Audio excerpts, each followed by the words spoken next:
Hola amigos, buena semana, calor. Antes de que me olvide, este video con mis locas reflexiones producto de los 40 grados, se lo dedico a Patricio Espinosa. Ahí te robo, Pato. Bueno, yo quería, y les había adelantado, ya estoy leyendo este librito precioso, La noción de autoridad, de Alexander Koyev, del que vamos a hablar, con la maravilla de los que escriben corto, compacto y lindo. Pero no quería dejar lo que venimos reflexionando acerca de, bueno, en parte gracias a Kelsen y a tratar su sistema, pero también en esas críticas que él hace del derecho natural, y vuelve esa cuestión, y siempre vuelve, por más que no le gustara a Kelsen. Entonces yo quería cerrar relativamente todo lo que venimos hablando con algunas reflexiones sobre ese tema. Derecho natural, existe, qué es y por qué vuelve y vuelve y vuelve sobre nuestros asuntos relativos a la regulación de las relaciones humanas, de los vínculos sociales. Algo nos dice esa persistencia. Bueno, entre las cosas que me puse a pensar y también que revisé de las que había escrito, en realidad me doy cuenta que uno siempre escribe sobre lo mismo, armé algo. Vamos referente a Kelsen a decir que estoy de acuerdo en el sentido de que objeto de la ciencia jurídica, tal como él lo plantea en su teoría general, solo puede ser el derecho positivo. Muy bien. Pero dicho esto, y a pesar de sus finas ironías respecto del derecho natural, que en realidad lo que está tratando es de desplazarlo del foco de un abordaje científico. Bueno, hasta ese punto lo entiendo. En realidad, ¿por qué esto ha sido tema es milenario y sigue elaborándose? No, algo nos dice eso. Entonces, para empezar quiero decir algo y después me meto un poquito hasta donde nos dé. En un punto entiendo y apruebo que la positivización del derecho, especialmente del derecho penal, positivización, escritura, límite, lectura restrictiva y no analógica, taxatividad, definición de los tipos penales, es un logro civilizatorio, es un logro del Estado de Derecho, es un logro en cuanto a las garantías procesales, a los derechos humanos, a la libertad de las personas, a los límites a la injerencia estatal. Y desde ese punto de vista, así fue señalado incluso por grandes autores del derecho natural. Vamos a poner clásicamente Hobbes, pero no fue el único. Piensen ustedes que ese esfuerzo que se sigue elaborando, porque siempre nos tentamos y nos tiramos bueno, lo quememos en la plaza. Bueno, sí, tenemos eso también. Por eso su importancia. Si bien encuentra un punto culminante, digámoslo así, en la ideología de la Revolución Francesa, que lo consagra, es producto de una larga elaboración y siempre estamos luchando con eso. Por eso decimos que es un avance objetivo, un progreso, podríamos decirlo así, y un logro. Es el largo camino de separar derecho de moral, pecado de delito, y las irracionalizaciones en las que siempre estamos tentados a caer cuando algo nos indigna, nos espanta, nos interroga. Bueno, desde ese punto de vista, aplauso. Ahora bien, ¿hay el derecho natural? Sea lo que fuere que entendamos por eso, no tiene nada que hacer, al contrario. Si hay un campo del derecho positivo, es el derecho penal, y está muy bien que sea así.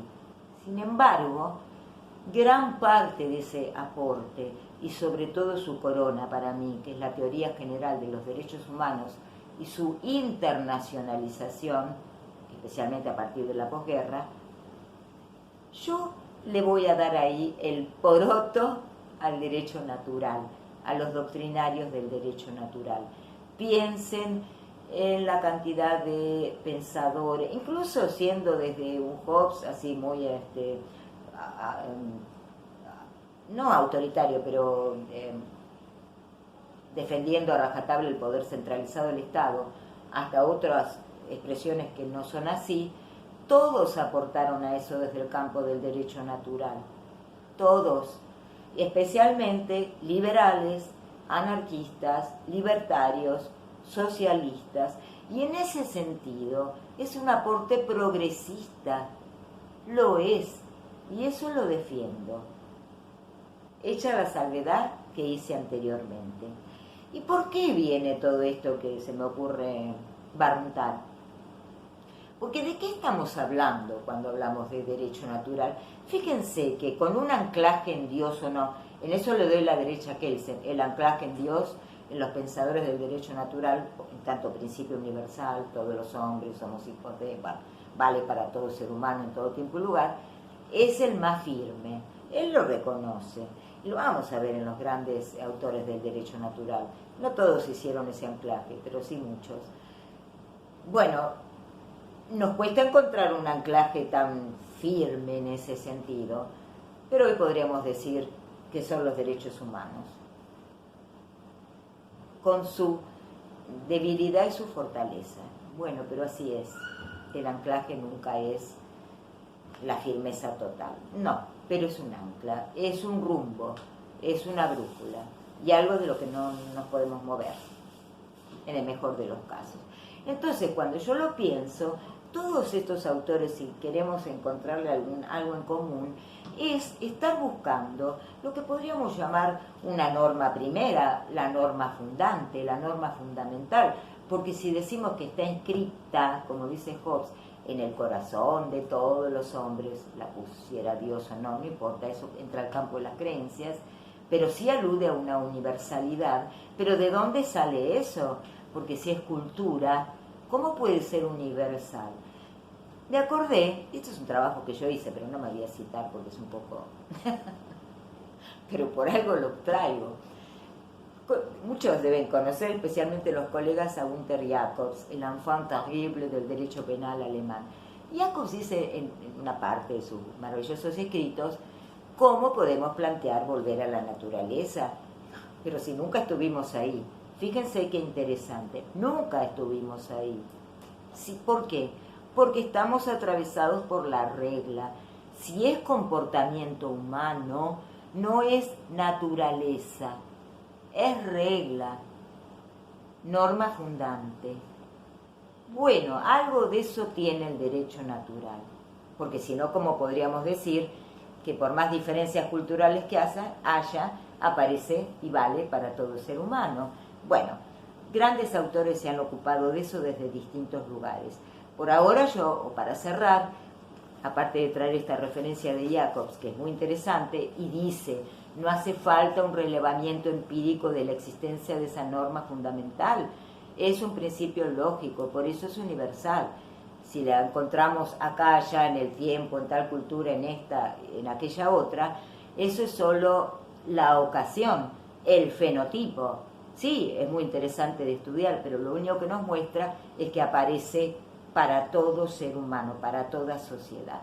Bueno, en ese sentido, y para terminar, les recomiendo de Freud, del gran Sigmund Freud, un escrito de 1927, que él lo hizo en ocasión del 10º aniversario de la Revolución Rusa, El porvenir de una ilusión, donde se pregunta, ¿existe el progreso? No en el sentido científico-técnico, que lo reconoce, sino en el sentido de una regulación más justa de las relaciones humanas. ¿Existe el progreso? ¿Hay un hombre nuevo? ¿Qué hay de nuevo en el hombre? Esa gran pregunta. Y entre otras cosas se dice que sí existe esa norma fundamental. Es la tachadura del incesto. No es el único que lo va a decir. Y dice algo muy importante.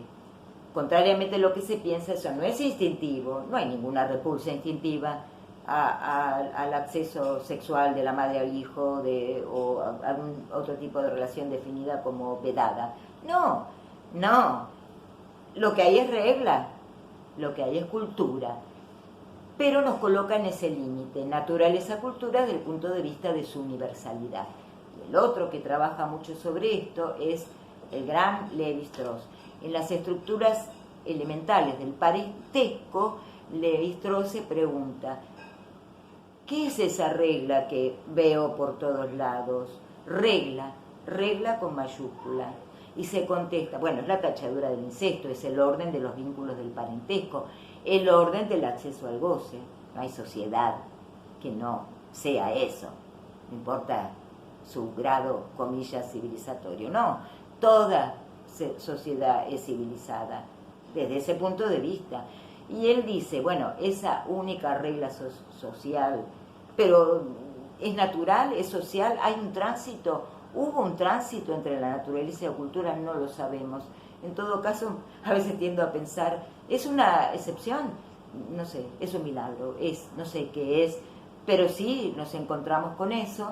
Y Lévi-Strauss va a decir, es justamente lo que transforma el sonido en sentido, lo que hace que podamos diferenciar naturaleza de cultura, que podamos aplicar eso al comportamiento humano, que no es un trozo de naturaleza, y que podamos predicar de él ese carácter universal, en tanto fundante, porque si no, no seríamos.